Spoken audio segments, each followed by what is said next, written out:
This is the sutta I promised you a couple of days ago, just so you know that I keep my promises. This is very interesting because it talks about the different stages of enlightenment and that sort of thing. And? That sort of thing. So.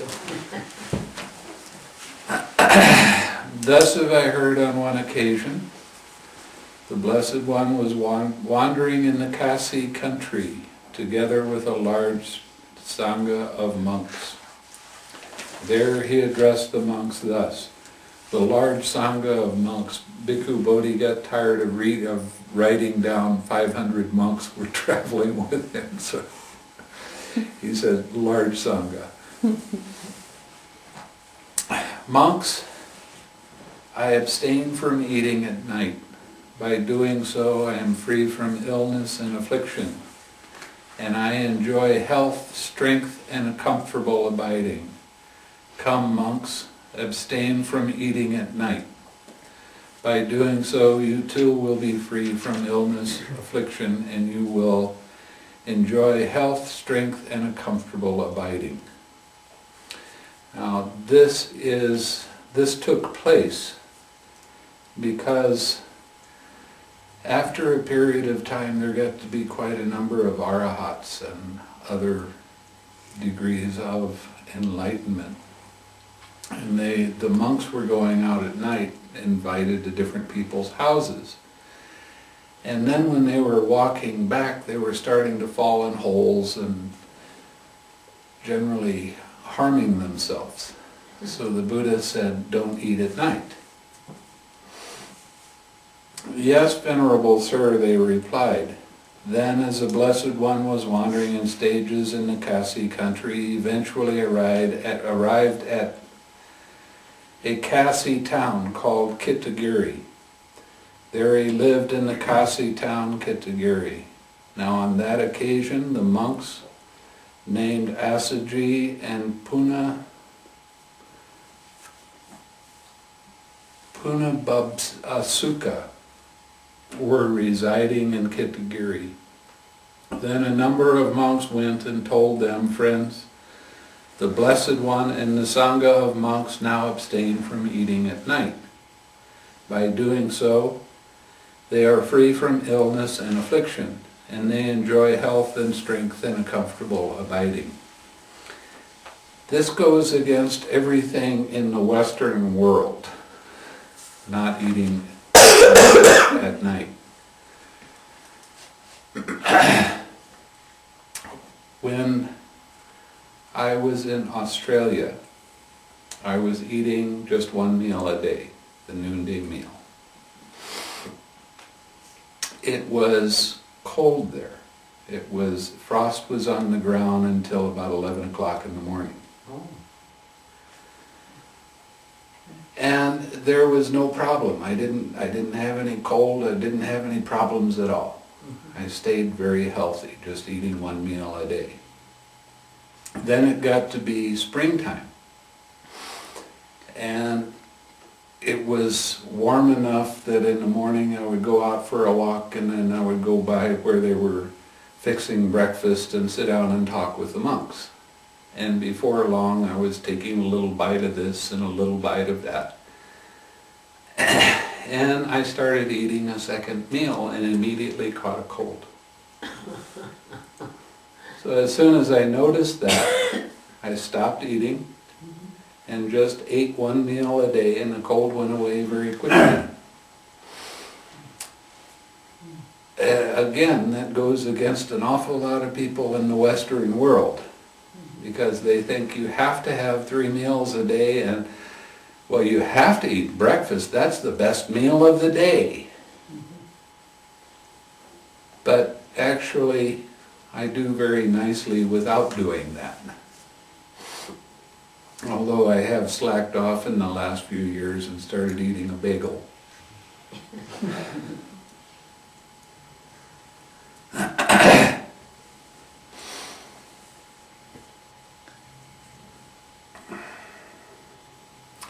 Come, friends, abstain from eating at night. By doing so, you too will be free from illness and affliction, and you will enjoy health, strength, and comfortable abiding.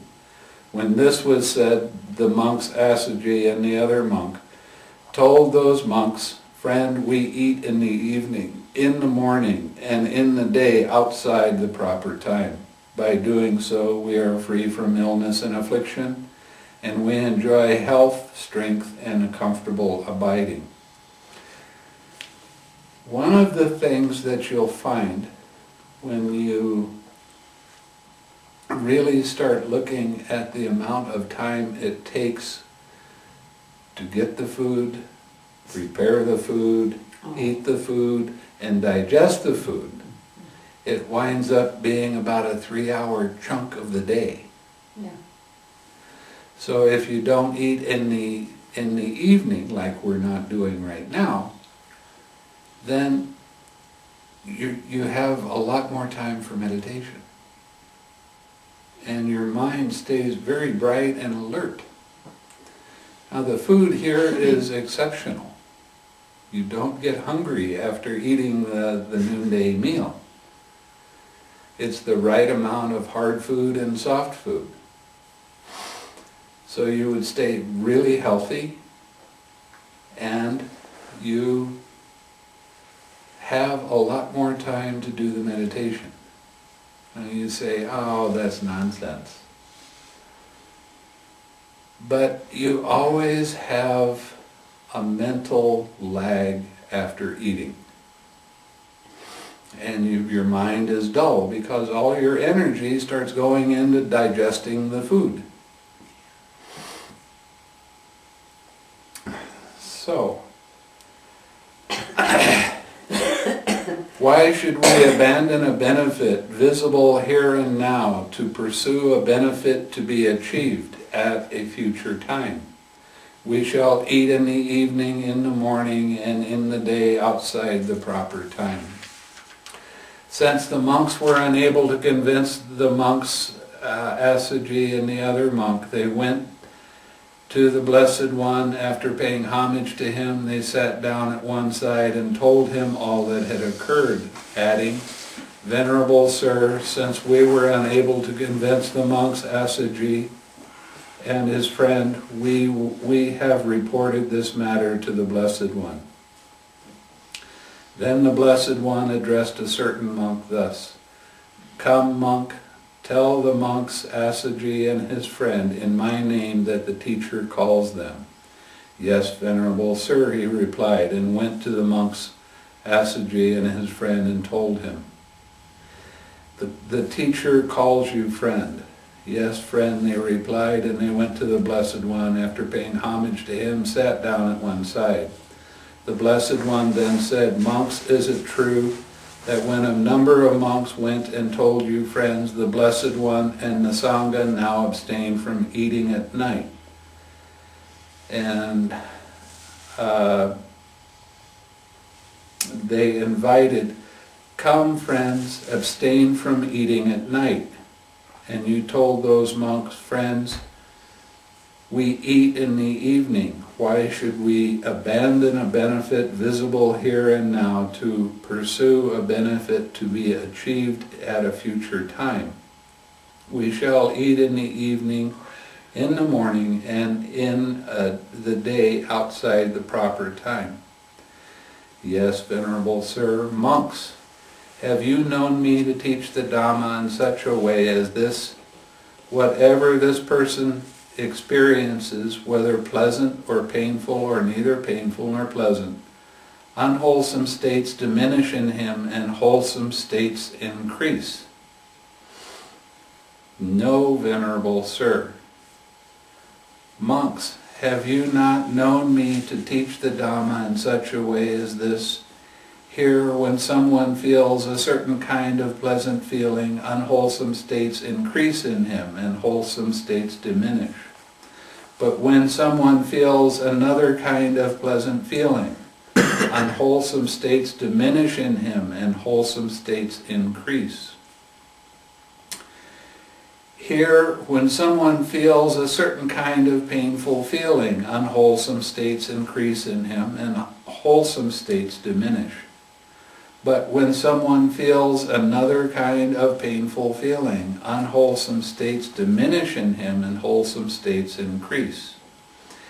Here, when someone feels a certain kind of neither painful nor pleasant feeling, unwholesome states increase in him and wholesome states diminish. But when someone feels another kind of neither painful nor pleasant feeling, unwholesome states diminish in him and wholesome states increase. Yes, Venerable Sir, good monks, if it were unknown by me, unseen, unfound, unrealized, uncontracted by wisdom, uncontacted by wisdom thus, here, when someone feels a certain kind of pleasant feeling, unwholesome states increase in him, and wholesome states diminish. What kind of feelings are those? That unwholesome states increase and wholesome states diminish. The sensual pleasures? Sensual pleasures. And unwholesome states increase, I did that. Would it not be fitting for me, not knowing that, to say, abandon such a kind of pleasant feeling? Wait a minute.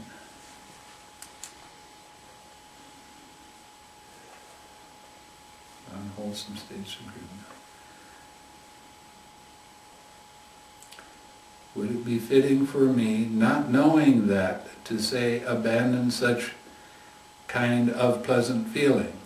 Okay, he's saying if I didn't know that certain pleasant feelings arose, then I wouldn't say that you should stop those. You should stop getting involved with those. But of course, it is known by me, seen, found, realized, contacted by wisdom thus. Here, when someone feels a certain kind of pleasant feeling, unwholesome states increase in him, and wholesome states diminish. That I therefore say, abandon such a kind of pleasant feeling.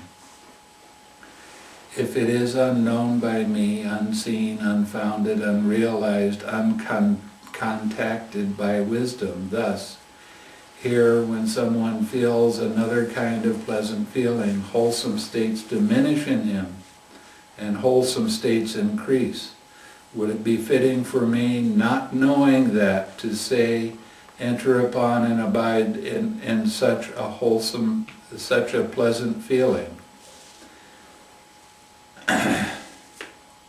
No, Venerable Sir. What is a kind of pleasant feeling where unwholesome states diminish and wholesome states increase? What? Brahma Viharas. That's part of the answer. Jhana. That's right, the jhanas.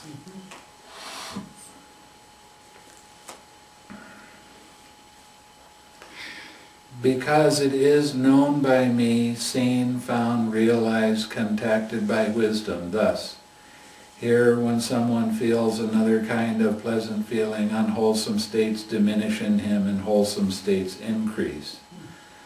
That I therefore say, enter upon and abide in such a kind of pleasant feeling.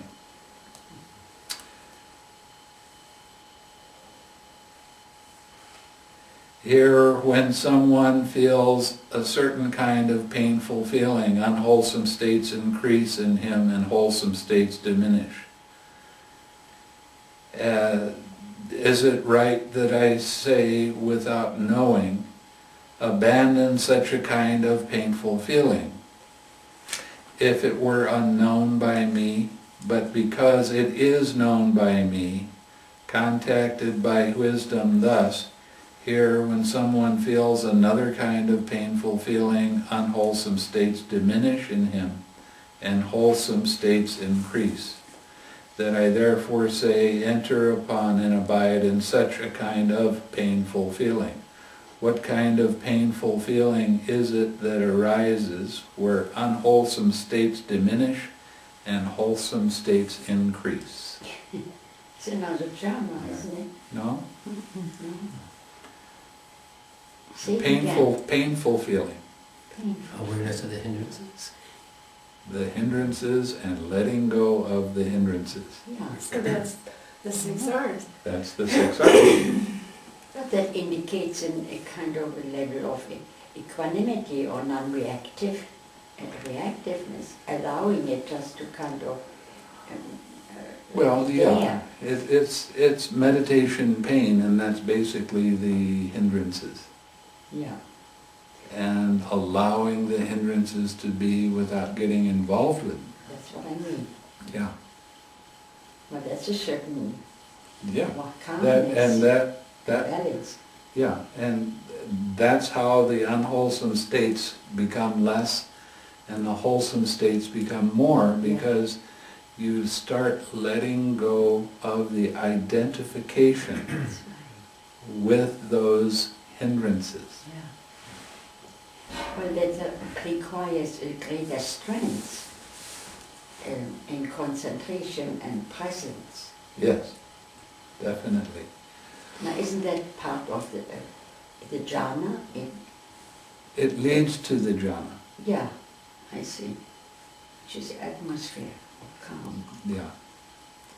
And the reason that it leads to the jhana is because eventually you let go of that identification, Yeah, and then your mind is wholesome. Mm-hmm.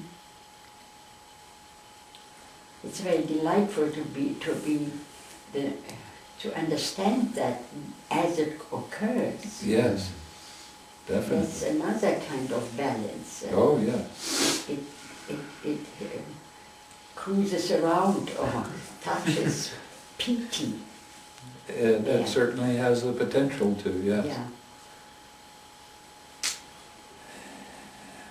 And what is that other word in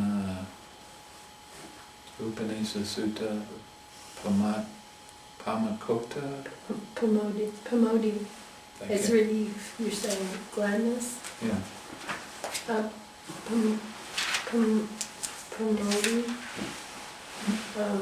I can't remember. Pamoji or Pamodi. I can't remember. I don't think I have those notes here. Pamoja is in the... Yeah. Pamoja, okay, it's Pamoja. Pamoja, and he Yes. called it gladness, but you said relief. Yeah. That is the stage right before the piti, is the relief of letting go of the unwholesome state of the hindrance. Maybe of that dreariness one may feel. Yeah. This kind of... When the hindrance is there, definitely, Yeah. and when you let it go, relief.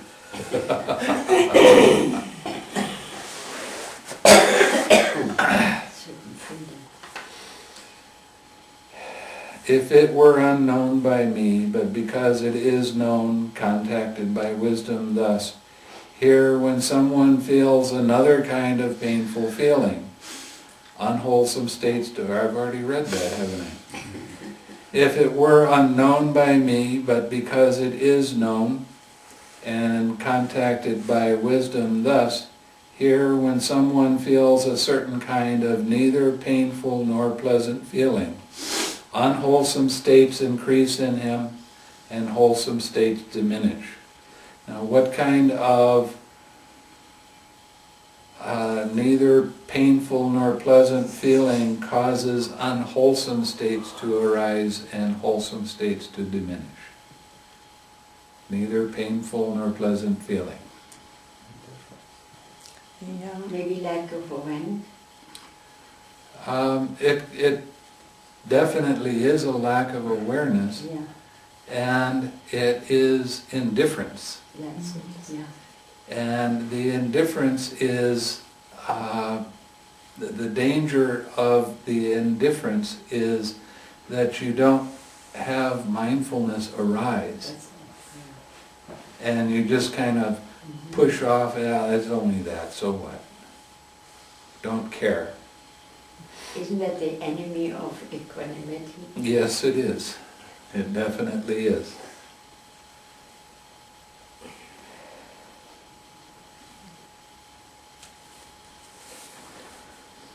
Therefore I say, abandon such a kind of neither painful nor pleasant feeling. If it were unknown by me, but because it is known, and contacted by wisdom, thus, here, when someone feels another kind of neither painful nor pleasant feeling, unwholesome states diminish in him, and wholesome states increase. What is that? Say that again. In neither painful nor pleasant feeling, unwholesome states diminish in him, and wholesome states increase. Equanimity. And quite often with the suttas, they point at the equanimity that you feel in the fourth jhana, because it talks about having neither pain nor pleasure. Can one not replace that state with balance? Equanimity, balance, Yeah. the same thing, pretty much. Yeah. Condition.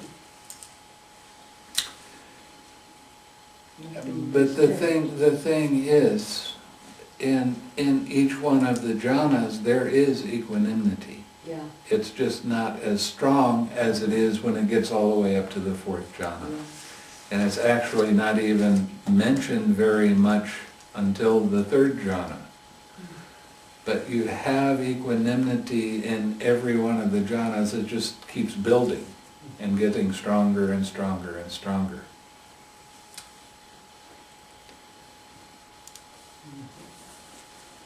Monks. I do not say of all monks that they still have work to do with diligence. Now we're going to get into it. Nor do I say of all monks that they have no more work to do with diligence. I do not say to those monks who are arahats with taints destroyed, who have lived the holy life, done what had to be done, laid down the burden, reached the true goal, destroyed the fetters of being, and are completely liberated through final knowledge, that they still have work to do with diligence. Why? They have done their work with diligence. They are no longer capable of being negligent. What is diligence? Well, it's what's a good Diligence? definition? Hardworking. Hardworking, yeah. Diligence, what it is. Fleißig. Fleißig. Working really hard. If you're diligent, you're working very hard. Well, I translate it. Yeah. Yes. Steadfastly working. Yeah, that's it. Steadfastly working. Applying yourself to the work. Yeah, yeah. I say of such monks who are in higher training, whose minds have not yet reached the goal, and who are still aspiring to the supreme security from bondage, that they still have work to do with diligence. Why is that? Because when these venerables make such a suitable resting place and associate with good friends, and balance their spiritual faculties, they may have realized for themselves with direct knowledge here and now, entered upon and abided in that supreme goal of the holy life, for the sake of which clansmen rightly go forth from the home life into the homeless. Seeing this fruit of diligence for these monks, I say that they still have work to do with diligence.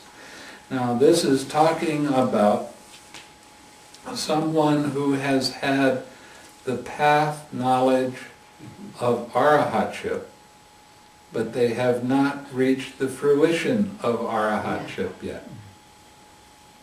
What a refinedness. Oh yeah. These different So levels. the Buddha says you still have more work to do. Yeah, You still have to, not much, just get into the fruition and you got it, big guy. You know, that's kind of it.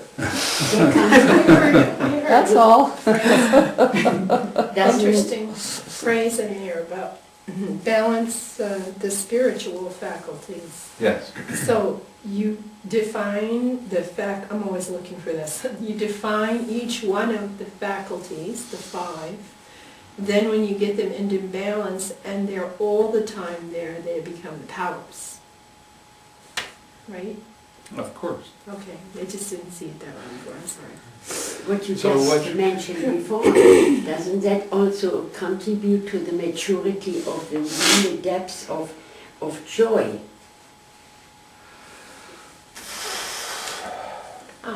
Well, but it's more than joy.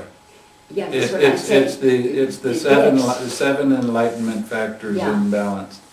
And they're talking about the spiritual faculties, that is your faith and energy and mindfulness, collectedness, and Effort.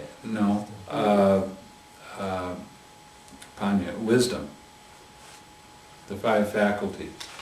Well, one is trust, confidence. Well, yeah, that's confidence. No. See, the way that I teach the 5 faculties Mhm. is I actually teach 6. Yeah. Because first there has to be curiosity.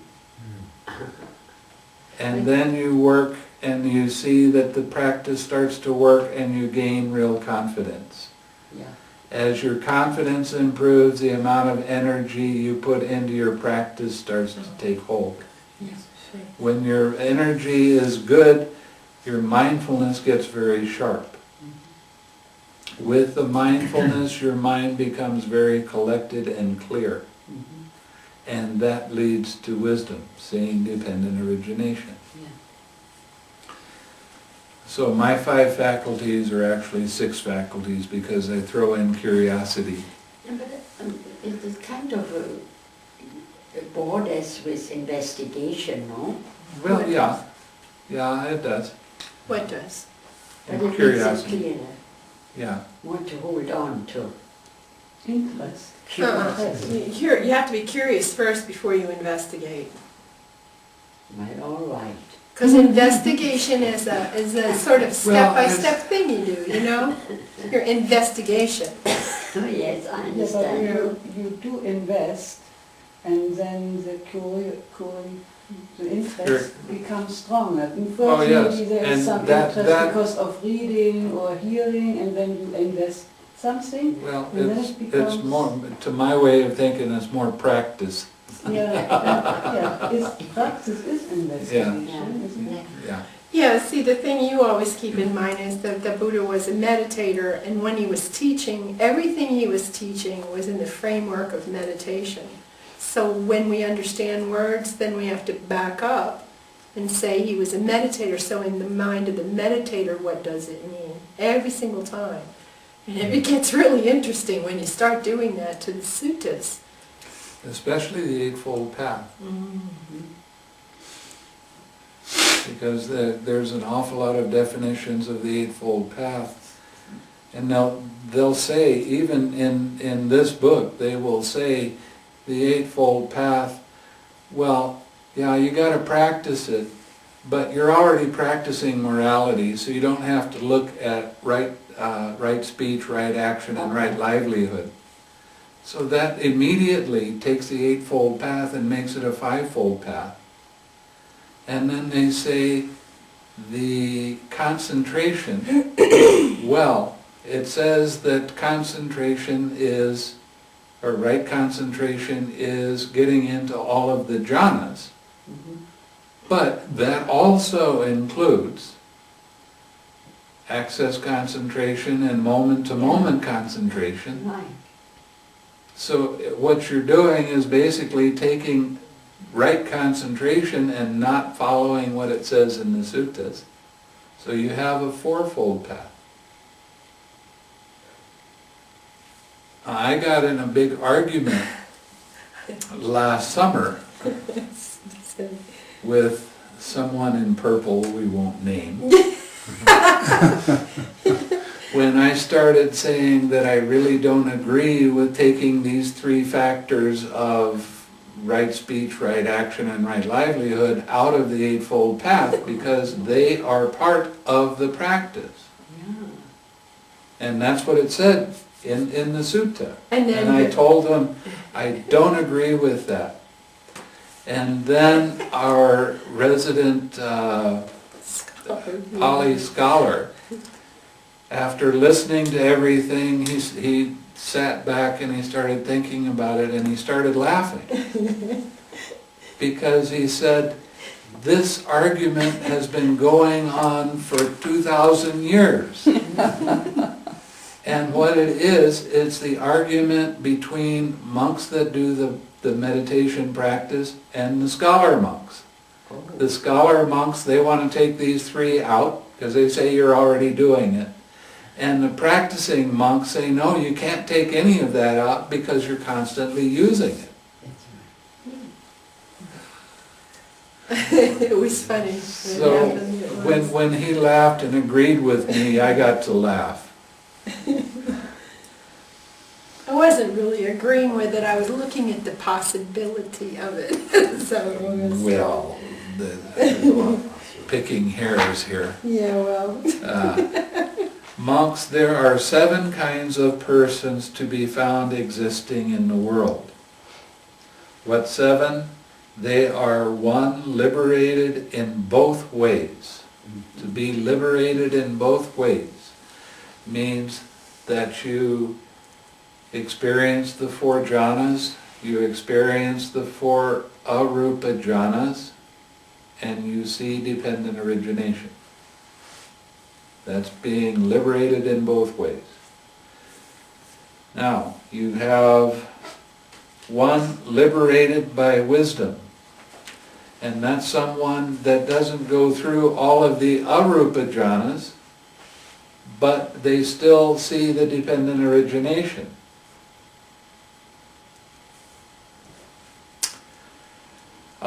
Then we have a body witness, and the body witness is someone that gets to the stage of anagami, and we'll go through these with the suttas in a minute. One who has attained to view. The one who has attained to view is a sakadagami. That's the second stage of enlightenment, of awakening, excuse me. I just got to talk to somebody about don't use the word enlightenment. One liberated by faith. This is a person that hears the Dhamma, they understand the Dhamma, and they become a stream enterer with the fruition. Then we have a Dhamma follower. Now this is someone that practices meditation, and they become a stream enterer, but they don't have the path knowledge yet. I mean the fruition knowledge yet. And a faith follower. A faith follower is someone who hears the Dhamma and they have the path knowledge, but they haven't gotten the fruition knowledge yet. Can you say something about fruition? I will in just a minute. Yeah. Okay. The end. What was Yeah. the Dhamma follower? Somebody that practiced meditation and attained the first stage of enlightenment without, or first stage of awakening, without having the fruition. Okay, what kind of person is one liberated in both ways? Here, some person contacts with the body and abides in those liberations that are peaceful and immaterial. Now the contact with the body is talking about the breathing meditation. And it's also talking about the Brahma Viharas.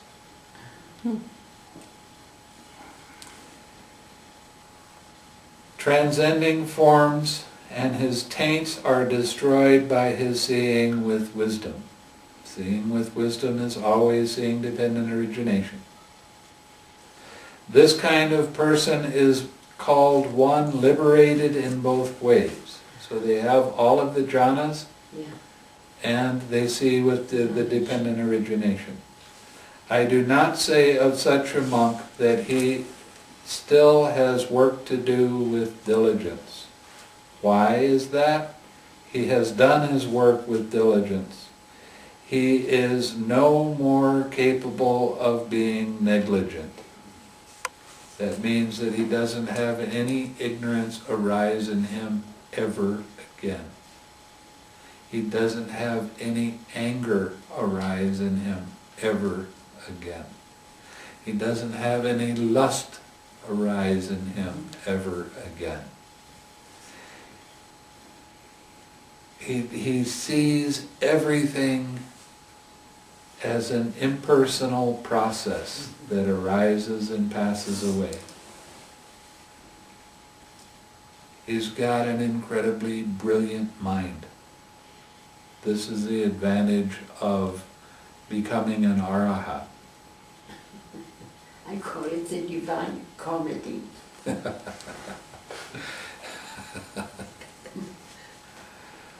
What kind of person is one liberated by wisdom? Here, some person does not contact with the body and abide in those liberations that are peaceful and immaterial, transcending forms, but his taints are destroyed by his seeing with wisdom.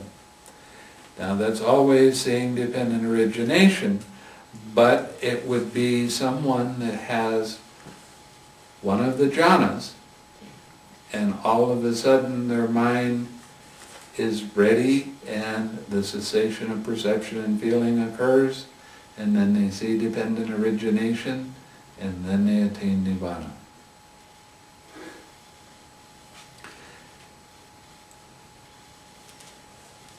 Now, this is a person that not only has attained Nibbana, but has also gotten the fruition.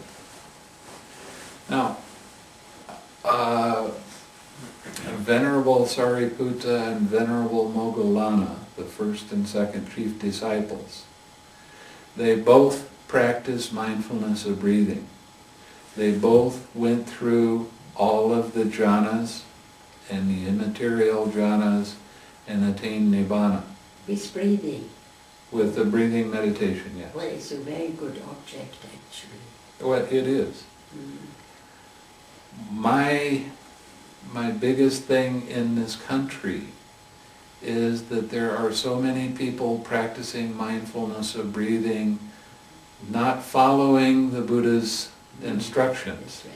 It gets somewhere else. Yeah, and it takes them someplace else completely to a one-pointed absorption kind of meditation. I have done that myself. I could project myself easily into every place around me, especially at the kind of lakes with the waves and water. And I could right there, and over there I was knowing that I was standing, very scary.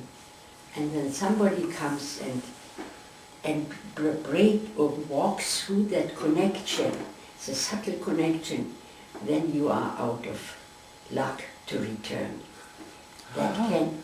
There are certain kind of energies that you have to be very careful with, especially the one-pointed kind of concentration. Because there can be so many different things that can arise. You start getting a ringing in your ears all the time. You get rigis mortis even. Yeah, oh yeah. Yeah, it'll make you stiff, like a board. Like a board, really, that. Yeah. And the mind was somewhere independently floating. Only thanks to my husband who understood these things, having been in the Advaita, whatever. He helped me out of it. And that Excellent. finished my experimentations and my lust. Yeah, I bet it did. It scared the heck out of me. And you slip in without knowing. That was kind of what you are saying. Yeah, Without knowledge, without realizing the fruition and the different levels and staying down to earth. yeah, yeah. But the But it the reason that I push the loving kindness meditation so much Mhm. is because everybody, if I tell them practice the way the Buddha teaches, Mhm. they would do it at first and then they would slip back into their old habit of doing the meditation. Mhm. And when we change the object of meditation, now they have to start over again. That's right. But their progress is fast. Mhm. It's just that you need to have a kind of meditation where you don't have these old habits that you would fall into. Yeah, where you anchor yourself. Yes. I had a student doing it, always falling back into medication of metta. Uh-huh. And she was kind of depressive, schizophrenic or something. With this title she came. And it took her years, but the metta helped. She would count it 35 times, the same sentence, on that primitive level, but it brought her back. Well, For if years. we have that extra step of relaxing, Yes. coming back happens much faster. Yeah. Well, Yeah, she was really hard-working to be able to do that. No, she had help with sensory awareness practices and kind of emotion too. Otherwise it can become mental again. Yeah, I've had some students that I've told I don't want you to meditate, and I tell them that they have to practice smiling and they have to practice Yeah. saying things to other people that are very kind, and they have to practice helping other people, Yeah. because the practice of meditation is not just sitting. It's not fitting. Sitting. Yeah, yeah. It's yeah. not just sitting and Oh, yeah. looking like the Buddha image there. Mhm. The practice of meditation is all the time, and it includes practicing your generosity. And I tell the students very clearly that they have to practice smiling so they can give the smile away. And you have to keep your 5 precepts. That is a basis for having a clear mind. When you keep the 5 precepts very closely, it is a general kind of mindfulness that has to be developed, so that when you're ready to do the sitting meditation, your sitting meditation progresses very quickly. But one of the problems I'm seeing in this country is you go to a retreat and they have you take the 5 precepts in Pali one time for the retreat, Yeah, no, I agree. and nobody really knows, and then when they get off retreat they say, well, that was that part of my life, now I'm going to go back and be the way I was. And there's no personality development. So when they come for the retreat the next time, it takes them 5 to 7 days to calm down before they can actually start doing the retreat. Mhm. But you've seen on this retreat for yourselves how fast you get into the meditation when you keep the 5 precepts. It's very important. Well, it has something to do with our mentality, getting at it and getting to the higher level or whatever, in ideal. So they forget about settling and into deeper understanding and Yeah. of the expansion and the power of the precepts. Yeah. And there is basically a kind of an aversion anyway. It is the old fashion, and it is bad, and so on. Thank you to the Christians for that one. Pardon? Thanks for the Christians for that one. Yeah. They want everybody to break the precepts so they can feel guilty. Yeah, then there's And then they have to go to the church to get abstained from that guilt. right. We already have sin, so what's the big deal?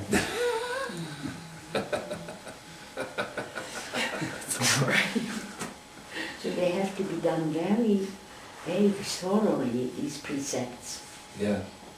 and see them as a kind of an offering of peace Yeah. in themselves, instead of commandments. They have to Yes. get away from that. Mhm.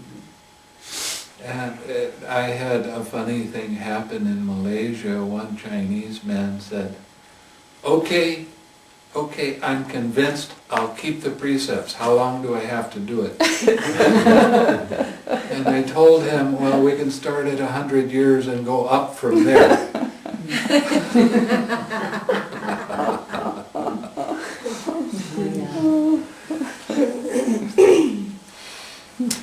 Okay, what kind of person is a body witness? Here, some person contacts with the body and abides in those liberations that are peaceful and immaterial, transcending form, and some of his taints are destroyed by his seeing with wisdom. This implies that there you get up to be an anagami. Some of your taints are destroyed, not all of them. The first 5 taints are destroyed, and they are doubt, belief that rites and rituals lead to awakening, a belief in a personal self, lust, and hatred.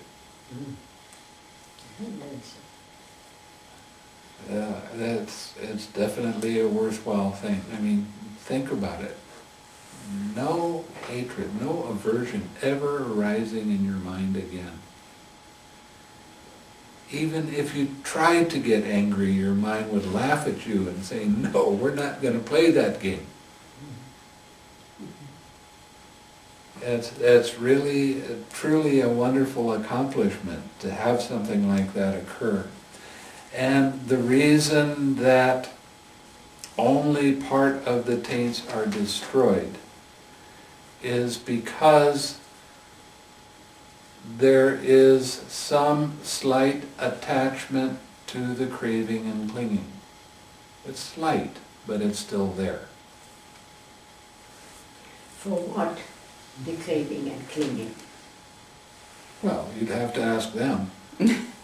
But they still have, their mind gets very pure, Yeah. and they'll experience Nibbana, but there's still a slight clinging to things. There's still a slight bit of craving that's there. Expressing irritation. Well, at that point you wouldn't have any irritation, but you still would have pride. You still have some desires for getting to higher realms. You still have a little bit of ignorance. Yeah. Thanks.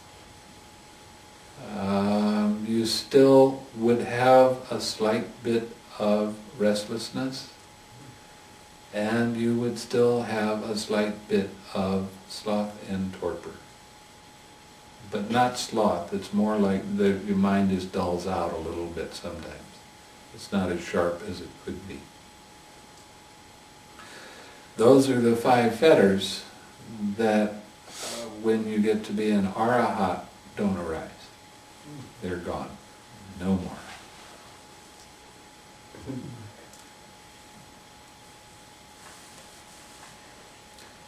But this is a person that has gotten a abides in those liberations that are peaceful and immaterial. So they're talking about getting through all of the jhanas and transcending form, and some of the taints are destroyed by seeing with wisdom. This kind of person is called a body witness.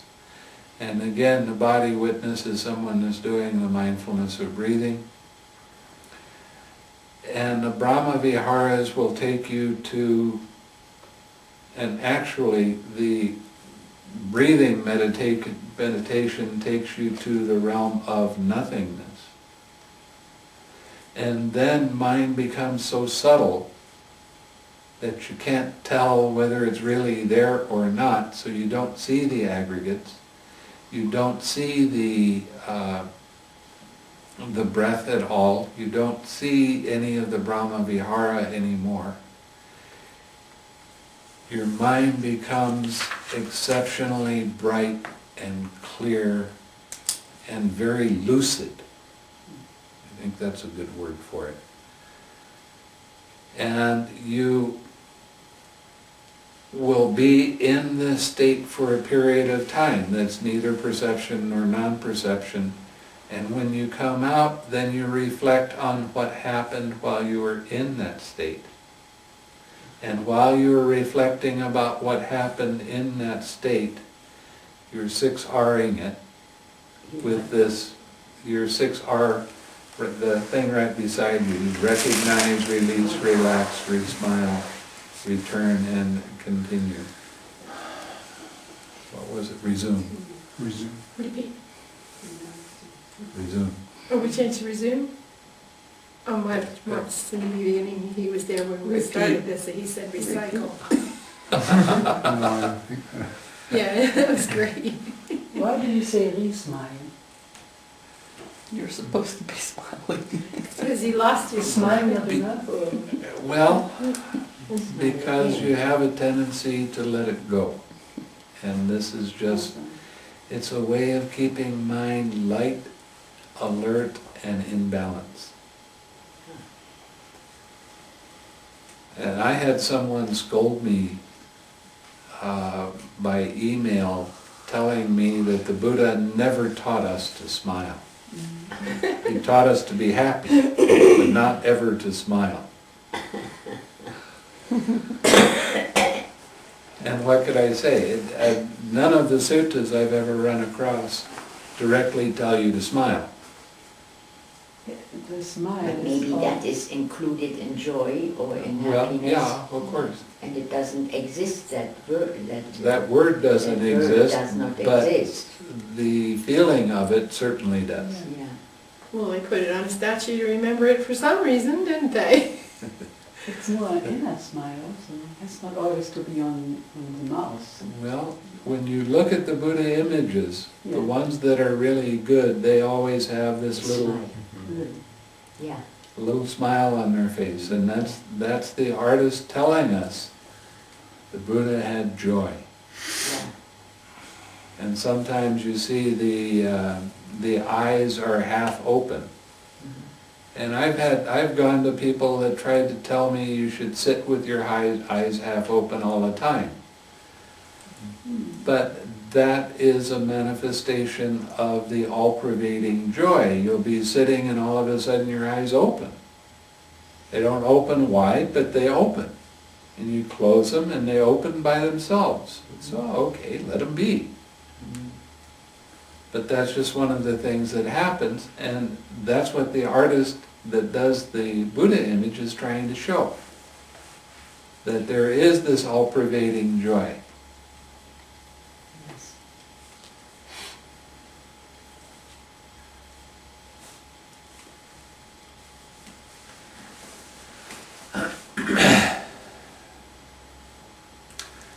I say of such a monk that he still has work to do with diligence. Why is that? Because when that venerable one makes use of a suitable resting places and associates with good friends and balances his spiritual faculties, he may, by realizing for himself with direct knowledge here and now, enter upon and abide in that supreme goal of the holy life, for the sake of which clansmen rightly go forth from the home life into the homeless.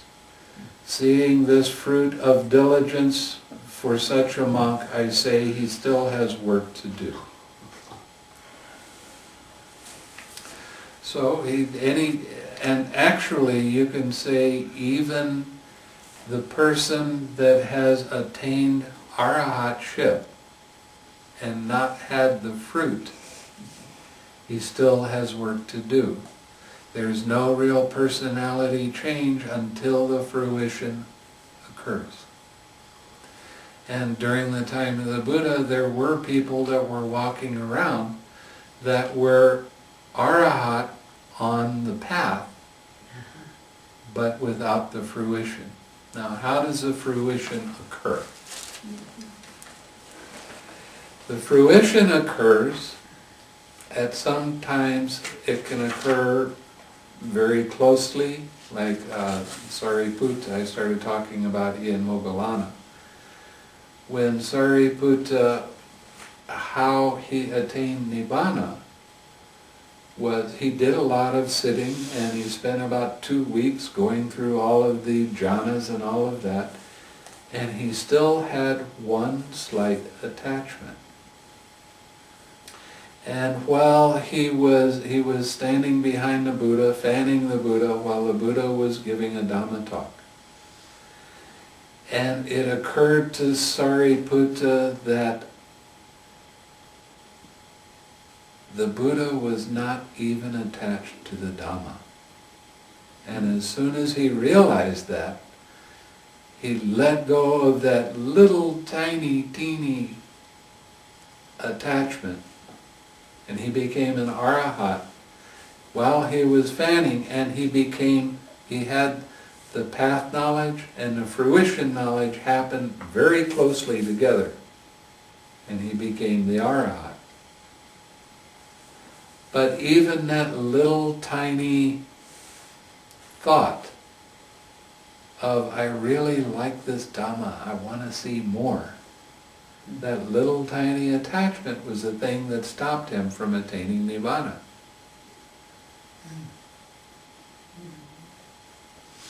Now, the fruition can occur really fast, depending on the conditions of your practice, or it can happen at some time in the future. It might be next week, it might be next month, it might be next year, it might be 5 years from now, who knows. But what happens when you first experience Nibbana, you see dependent origination, and you see the cessation of dependent origination. You don't really know what state you're in until you do attain the fruition. Now, let's say next week, after you have the experience of Nibbana right now, that's the opening. You're destined to have the fruition arise at some point, as long as you take care to watch what you do with the sense pleasures and that sort of thing.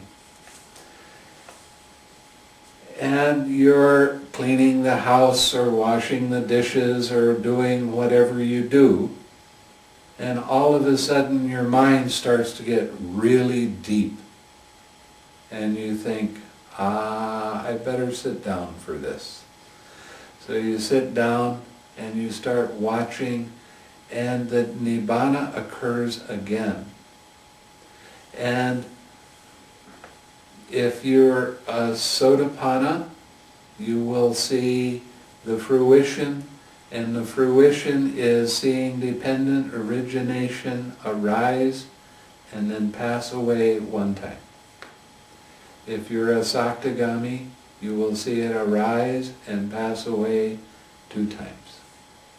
If you're an Anagami, you will see it arise and pass away 3 times. And if you're an Arahat, you will see the fruition arise and pass away 4 times. And right after that, there is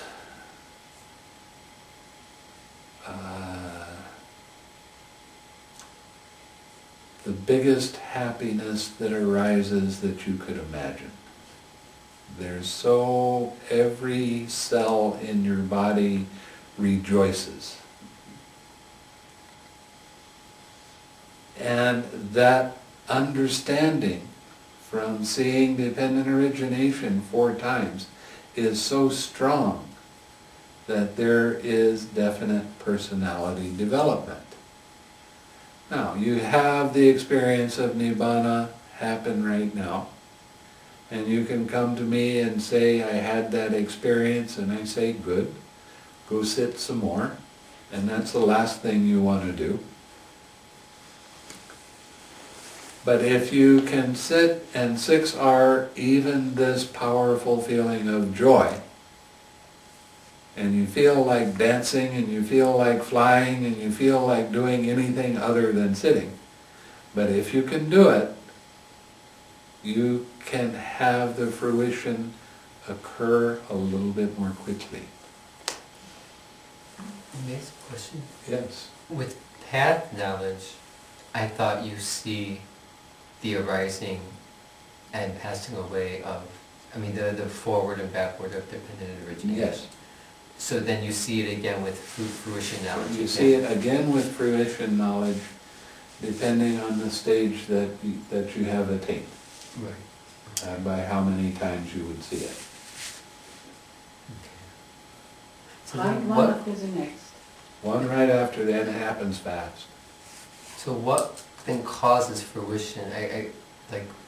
Well, it's like your mind needed to take a rest for a little while, but you keep on with your practice being very mindful of your sense doors and that sort of thing.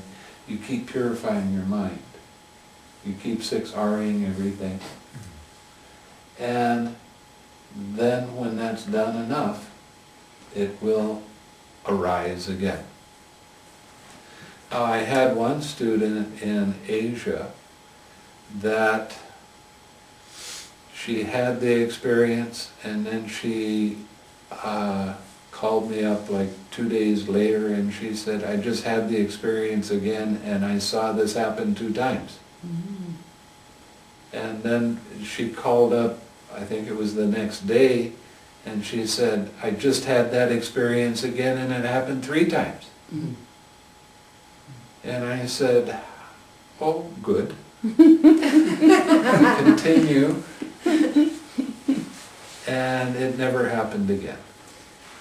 So she became a non-agami. And when that happened, that gave me the opportunity to leave Asia and come back to this country, because I'd left a teacher there. She could teach anybody with the meditation, because she understood it so thoroughly. I have a lot of people that ask me if I give a course for teachers, and it's the same course for everybody. And I would not consider calling anyone a teacher until they have the experience of the fruition of the experience of Nibbana. Yes. So, if a person has the fruition of a Sotapanna, and that person continues to work, then, and if the conditions are right, that person can progress. Oh yeah. And then the sittings where you do see the dependent origination are the fruitions. You don't have to go through path knowledge No, you will go through path knowledge again. again. Yeah. Okay. But again, you don't know what's going to happen until you get to the fruition knowledge. You don't know if you got to the 2nd stage, or the 3rd stage, or the 4th stage. It depends on the fruition knowledge itself. So that's the determining factor. That's the determining factor. Well, in the case of the person that you described, she had several fruitions occur, She one did. after another. But in between, she also had the occurrence of path knowledge Yes. again? Okay. I suppose it. Real Can you exciting. elaborate on the fruition a little bit more? Well, the fruition is seeing dependent origination, the arising of it, and the cessation of it. Yeah. And when you see it so closely together with 2 times or 3 times or 4 times, Mhm. it affects your understanding of dependent origination, so that you have the deep realization.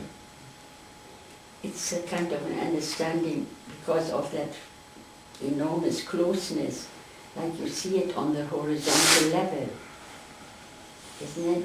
Then I remember some I'm not, I horizontal, don't know how to, where you see it simultaneously. well, it's not simultaneous. You see one right after the other, but they happen very fast. Mhm. But your mind is so lucid at that time Yeah. that That's, there is deep understanding. And it's like you see it the first time and there's the understanding, and you see it again right then. yeah. Oh, now I see it. Yeah. And then you see it again. Oh! And then there's the complete understanding when you become an arahant.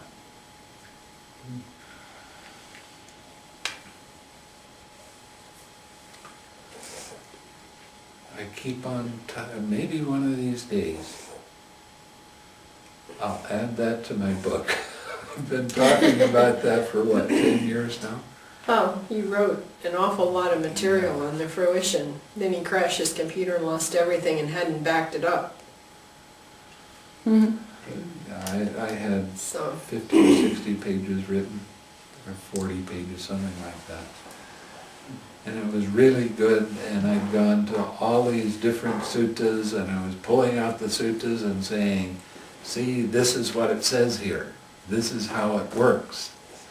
And then it all went and disappeared. but now he has an external hard drive to play with, so, you know. Well, You can back it I up. have to get in the mood for going back and doing all that research again. Not easy. Not easy. I'm kind of waiting, to be honest, when the Anguttara Nikaya comes out. And with bated breath, I'm waiting for that, because it's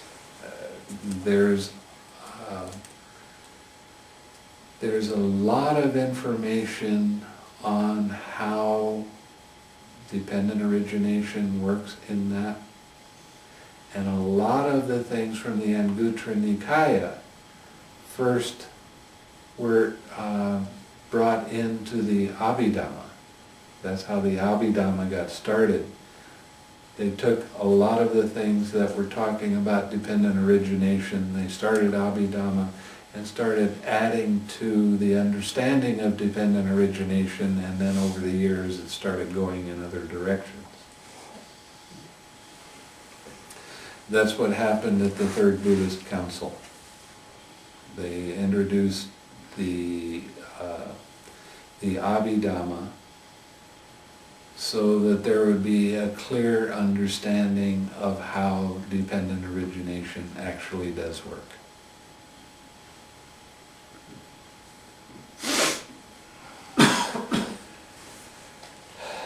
There were only 5 councils since the Buddha, is that true? Well, it depends what country you're talking about. Well, I talk about Burma. The Burma, The the last one was sixth. 52. Yeah, that was the sixth. I was a little bit after then Mm. there. That It's a big was, complex. Yeah, And 15,000 monks came from all over the world, yeah. comparing the sutras of these different countries. Yeah. And it was due to my teacher who initiated it. Oh, good. You Good for became him, that, yeah. yes. I didn't know that. You have big reason to be proud of him. Oh, yes. So that was the sixth one? Sixth Buddhist Council. The fifth is when they met in the 1800s, I think, and Yes. they put the entire Tipitaka, they put it in marble, Uh-huh. and they put gold in the carved out letters. And that was there for a little while before somebody started coming and picking out the gold.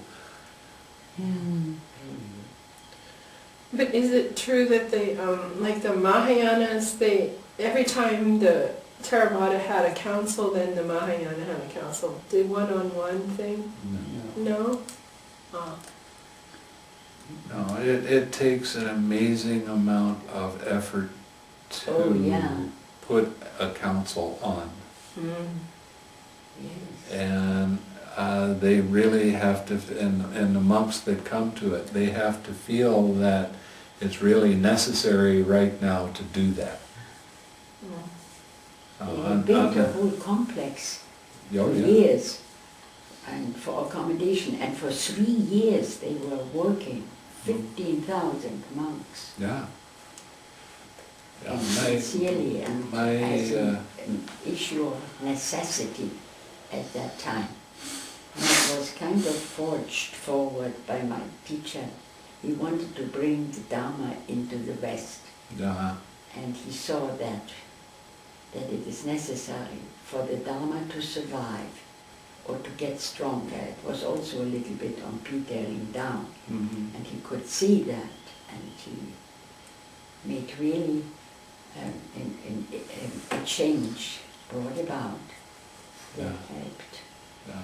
And Also Usil devised a Ananda little bit. was, Usil Ananda was Yes, he was. in that council, and he Yes. was the chief editor for so many things, it's just Yeah. amazing. And he was young, he was Oh, only yes. 27 or He 28 came years old. with Venerable Mahasi Sayadaw. Yeah, yeah, That was here in 76, Yeah. 78. When did the two traditions split? At the Second Buddhist Council, the two traditions split because there was an Arahat monk that went to this town, and he saw a monk standing outside of a shop accepting money into his bowl. And they took exception at that. So they decided to have a Buddhist council and discuss whether it was time to change some of the rules of monks or not. Oh. And they came up with the reasoning that it was good enough during the time of the Buddha, we don't need to change the rules now. And those monks that had been accepting the money, they took exception to that, and they split off. And they called themselves the Mahasanghikas. And they took the suttas, and they started taking them and changing the order of the suttas. And they started adding little things in to the suttas. And it got so, in a short period of time, you couldn't tell that they were quite the same suttas. But still, all of this was done by recitation, not by writing it down. And it got to be such a big split that some of the monks decided they didn't want to be in northern India anymore, and they went down into southern India. And the monks that later turned into the Mahayana monks, they stayed in northern India. And then over the years, they started moving up into China, and things got changed around quite a bit then. When did But they... the actual Mahayanas, didn't come into being until about 700 years after the time of the Buddha. The Mahasanghikas kind of died out, and then there was other traditions that started and they kind of died out, and then the Mahayana took over. And it was mostly by Nagarjuna, because of his influence, that the Mahayana flourished. When did they do it in Sanskrit instead of Pali, the Mahayana group? Mahagitas or the Mahayana? No, there was always a push to put it into Sanskrit. Usilananda was not only a Pali scholar, he was a Sanskrit scholar. And he said that you could take some of the Sanskrit, some of the suttas in Sanskrit, and the understanding was excellent. But to try to change that into Pali, it started changing things a little bit and made it difficult. So he recommended that, when I first went to him, that I learn not only Pali but Sanskrit. So you can compare for yourself. I wish I had a mind like his so I could do that. But anyway. And the second Buddhist council was about 100 years after the Buddha's passing. When was the first time they wrote it down? The fourth Buddhist council, that was in Sri Lanka.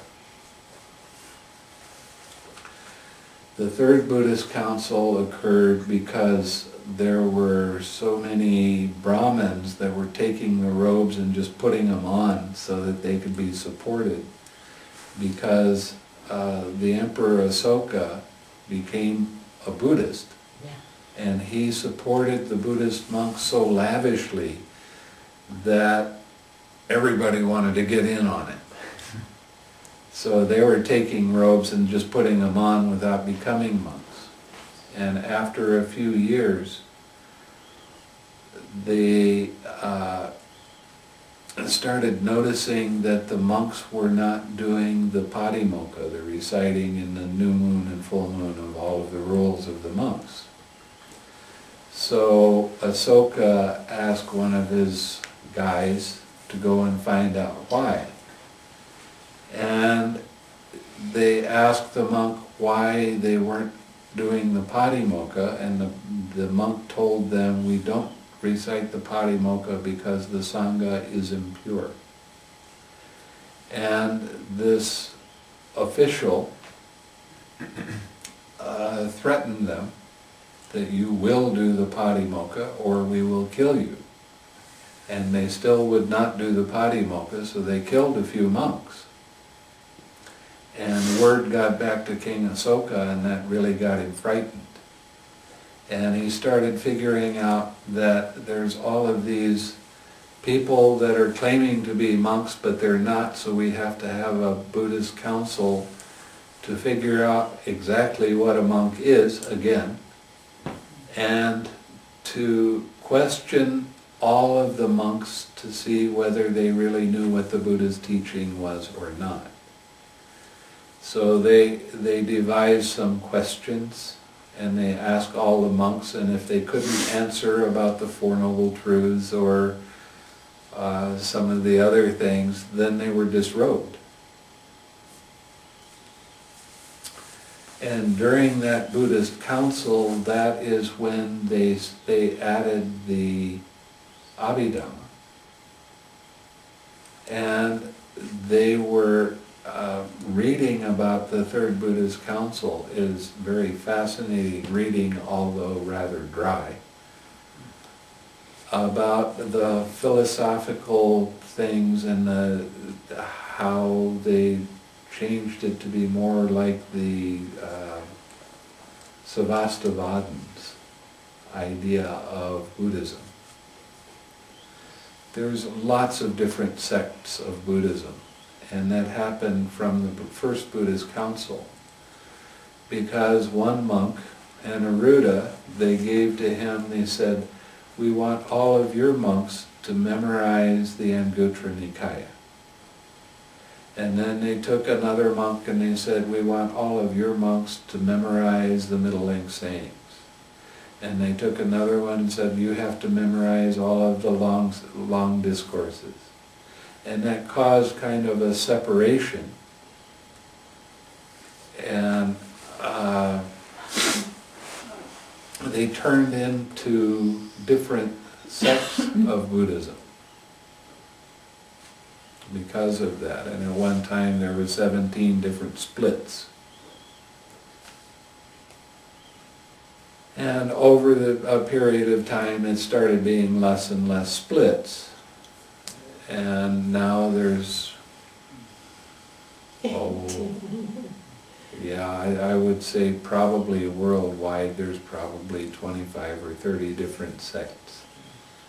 There's a sect in India that is devoted to Devadatta, and they call themselves Buddhist monks.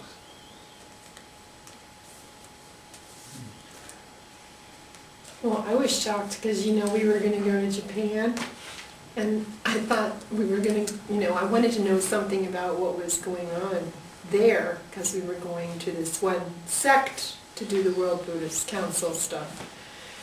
And so I got a book on Japan, and there were 11 sects of Zen that were going on there in different sects, in primary sects in Japan. It's fascinating. And then, that's not a big place, when you think about Japan, and there's 11 different things going on there. So. Anyway.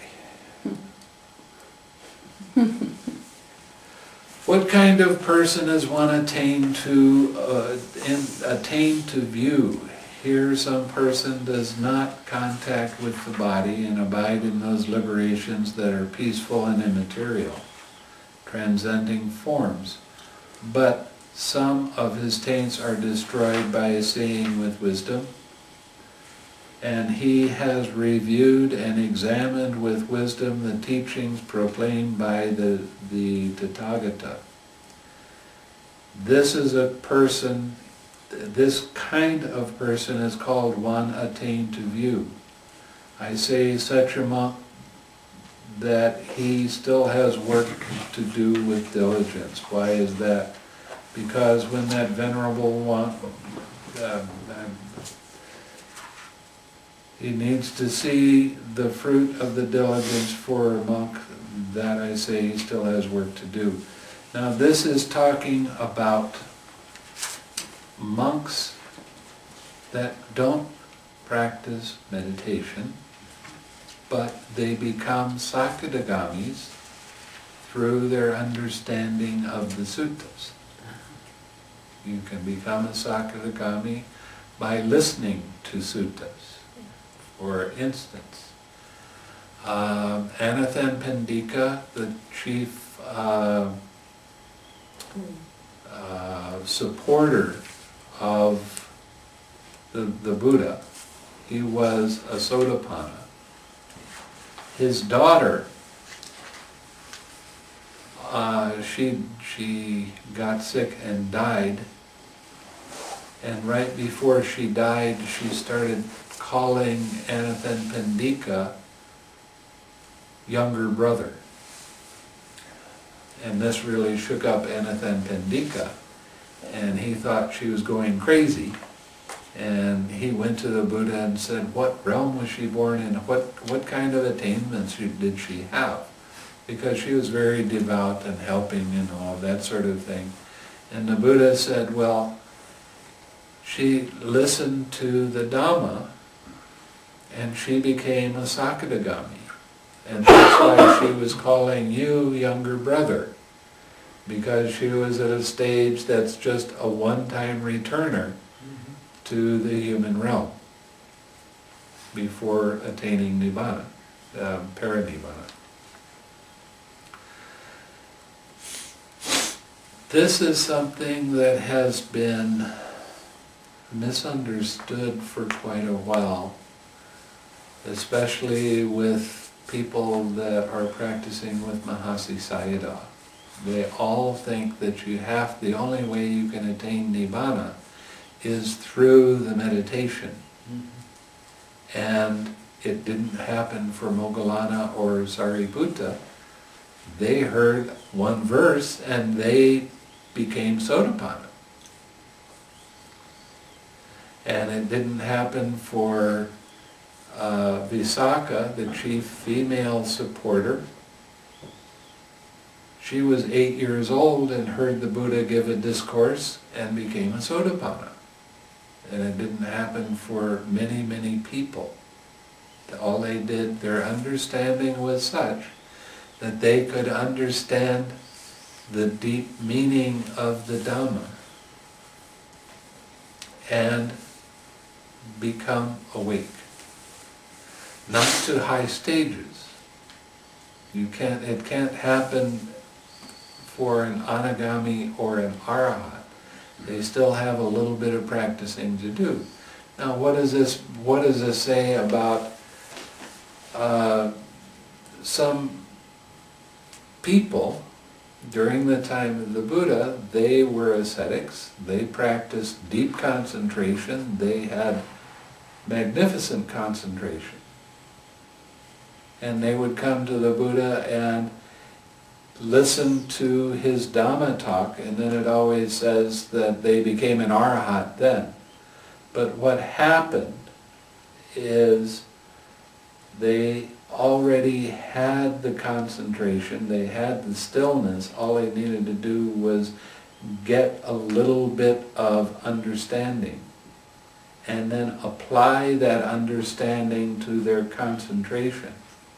And even while they're listening to the Buddha talk, they started basically 6Ring, any unwholesome states let go, bringing up wholesome states. They, because of the purity of mind from having the deep concentration, they were able to attain arahatship. Now there's a story about the young man Yasa, who he had a very wealthy family. His parents were very, very wealthy. And he was pampered his whole life, and he always had musicians around and dancers and people to party with. And one day he woke up when they had all just laid down where they were, and they're snoring and they're drooling and these kind of things, and he became disgusted, and he started walking out of the palace thinking, where is the end to this suffering? There's something other than this. It's got to be more than this. And he happened to walk across or come across the Buddha. And the Buddha, he asked the Buddha that question, where is the end of this suffering? And the Buddha said, sit down and I'll give you a Dhamma talk. And he gave him a Dhamma talk, and he started applying that, and he became a Sotapanna right straight away. His father started missing Yasa, and he went out and started looking for him. And he happened to go in the same way that Yasa went, and he saw the Buddha. The Buddha made a psychic ability and made Yasa disappear to his father. So he couldn't see him. Mm-hmm. So the father comes up and says, have you seen my son? I'm looking for my son. I miss him very much. And the Buddha basically said, well, why don't you sit down here and I'll teach you the Dhamma. And he sat down and he started teaching the Dhamma, and Yasa, listening to the Dhamma again, started practicing. Just for a short period of time became an arahat. As soon as he became an arahat, the Buddha recognized that and let go of that psychic ability, so he appeared right before his father. His father, after hearing the Dhamma, practiced for very few minutes and became an anagami. And then the wife came looking for both the son and the daughter, and she listened to the Dhamma and became an anagami. And Yasa asked the Buddha to allow him into the Sangha.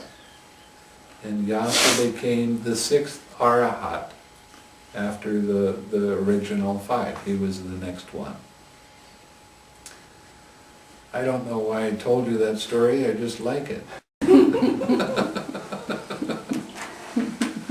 And those are the kind of stories you get in the Vinaya. Yeah, that's the origin story. Yeah.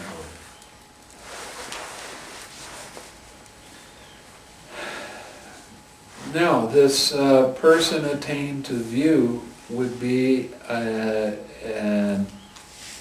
Sakadagami with the fruition knowledge.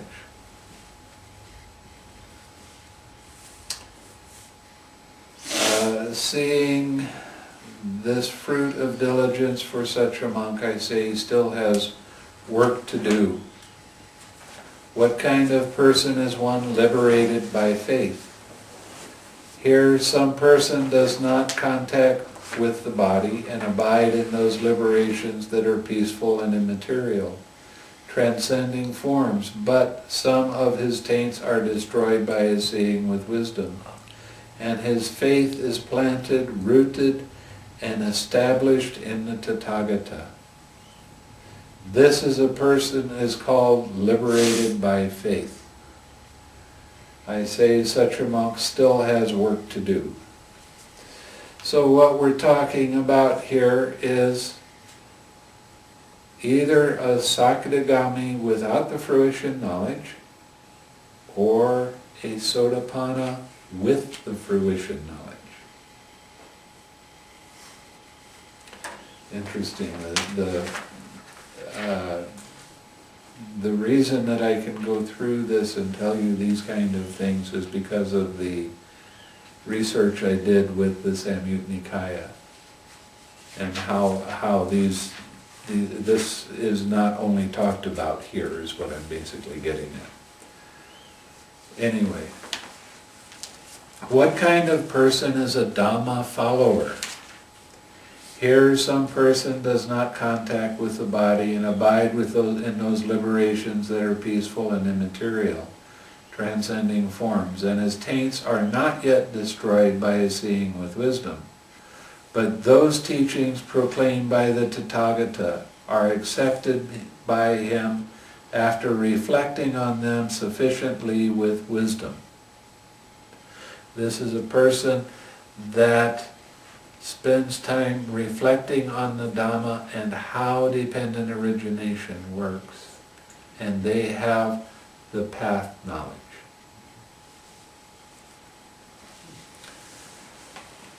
This kind of person is called a Dhamma follower. I say of such a monk that he still has work to do with diligence. What kind of person is a faith follower? Here, some person does not contact with the body and abide in those liberations that are peaceful and immaterial, transcending forms, and his taints are not yet destroyed by his seeing with wisdom. Yet he has sufficient faith in and love for the Tathagata. Furthermore, he has these qualities: the faith faculty, the energy faculty, the mindfulness faculty, the collectedness faculty, and the wisdom faculty. This kind of person is called a faith follower. I say of such a monk that he still has work to do with diligence. So this is a person that is actually not a Sotapanna yet, but close to it. And he has a lot of love, not only for the Buddha, but for the Dhamma and the Sangha, and has like unshakable faith in the Buddha, Dhamma, Sangha.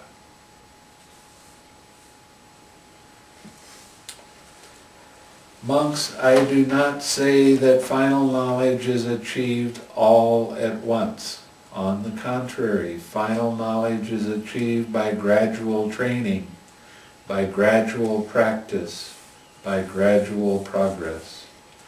And how is final knowledge achieved? By gradual training, gradual practice, and gradual progress. Here, one who has faith in a teacher visits him. When he visits him, he pays respect to him.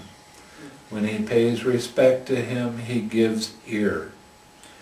When one who gives ear hears the Dhamma, having heard the Dhamma, he memorizes it, he examines the meaning of the teaching that he has memorized. When he examines their meaning, he gains reflective acceptance of those teachings.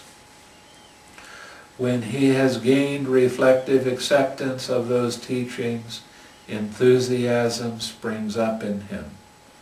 When enthusiasm has sprung up, he applies his will. Having applied his will, he scrutinizes. Having scrutinized, he strives. Resolute striving, he realizes with the body the supreme truth and sees it by penetrating it with wisdom. Now, I don't know if you remember the second discourse that I gave on this retreat. Yes, the Chanki Sutta. This is the same thing as the Chanki Sutta. This is the same things that the student kept on asking questions. And how does this happen? How does that happen? And the Buddha kept on going until he went through all of this.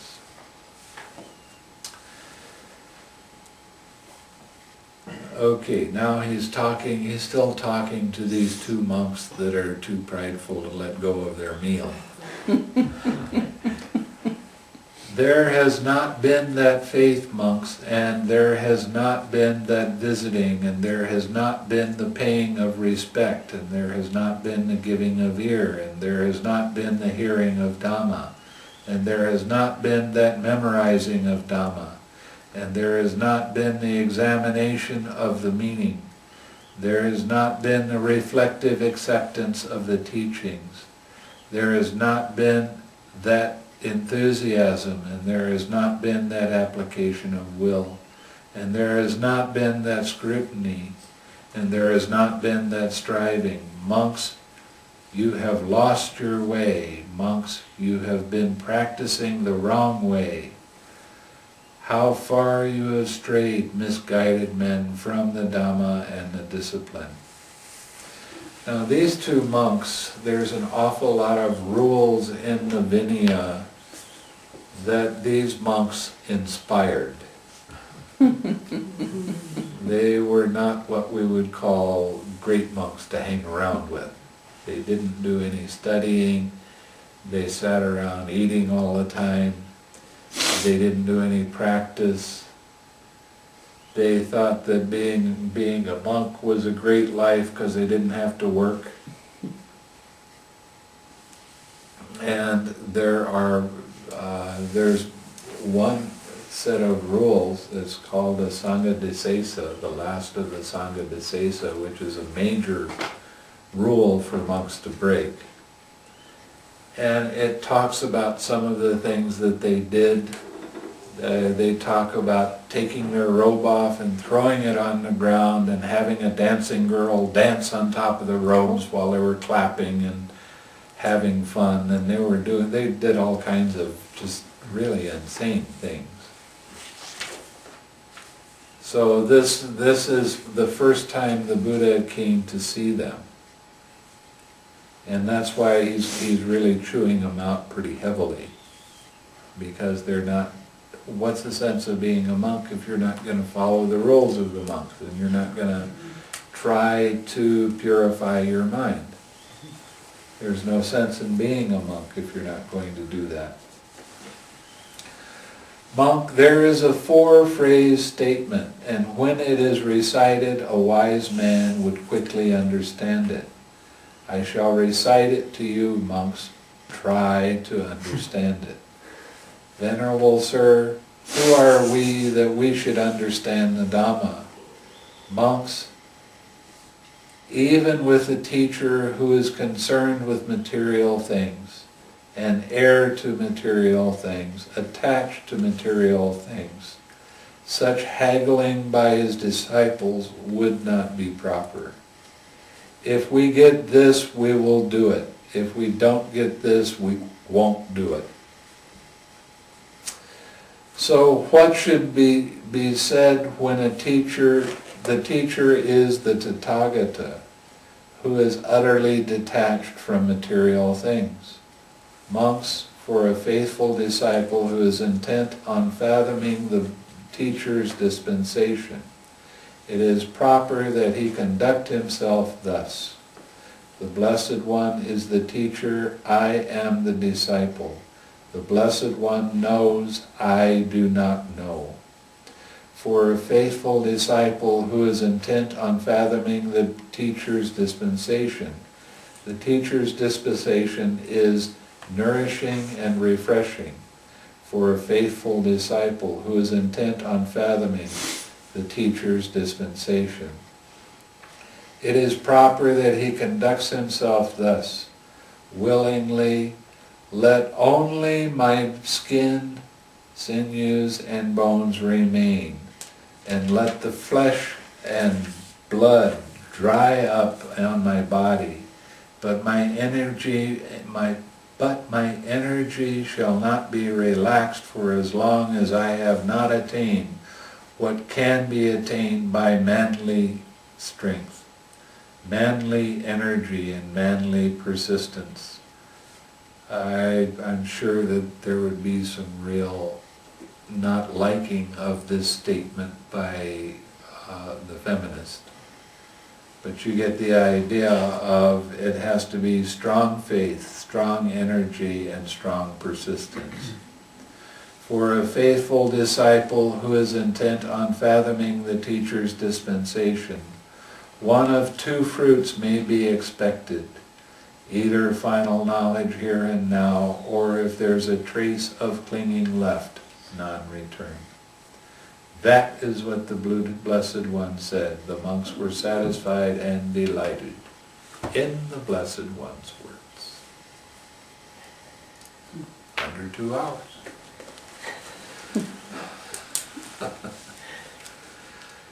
But we covered a lot of different subjects on this one. So does anybody have any question or comment or? Oh, it's good. Okay. What did he mean by non-return? Anagami. The third stage of enlightenment. Not returning to human form again. When an anagami dies from this world, they are reborn in Brahmaloka.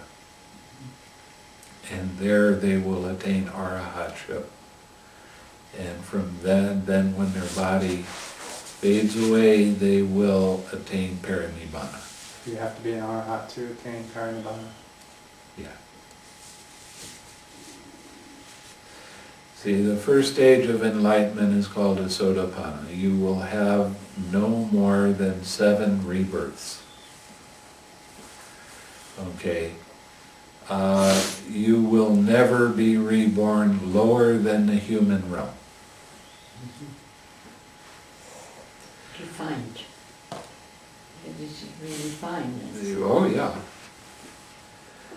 When you say you never get any higher than sotapanna and you die from this realm and you're reborn again as a human being, you will know for sure that you are a sotapanna and you will not break any of the precepts for any reason. So, getting back to the practice right now.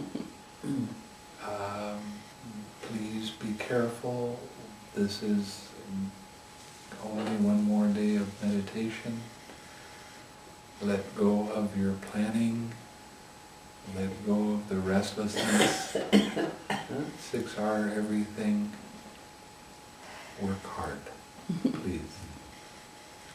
Okay. diligently. Diligently.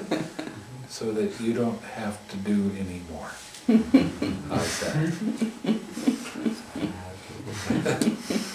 Okay, let's share some merit then. May The suffering ones be suffering free, fear struck fearless be.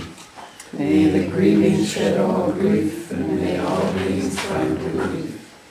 May all beings share this merit that we have thus acquired, with the acquisition of all kinds of happiness. May beings inhabiting space and earth, as and nagas of mighty power, share this merit of ours.